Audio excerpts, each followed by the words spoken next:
Gördüğün gibi doğal gaz borusu patlamış. Ekipler müdahale ediyordu.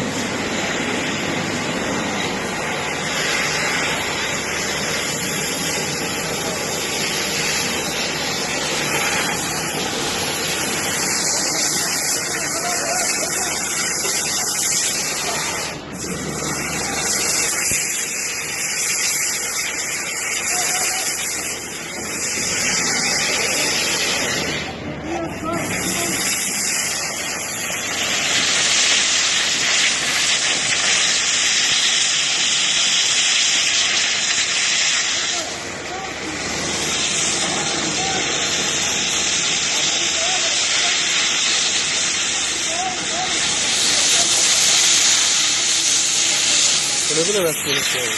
Evet, iyi de Ama çok tehlikelidir ha. Allah koruyor bir mikro bir silik atı katı falan atar ya.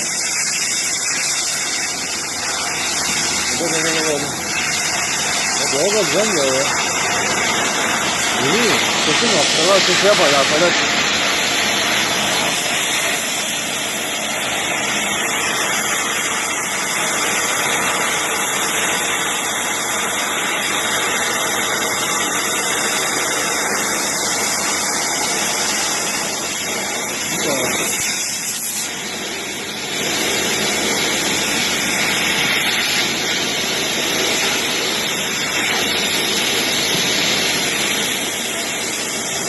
Güzel kaldı işte ya.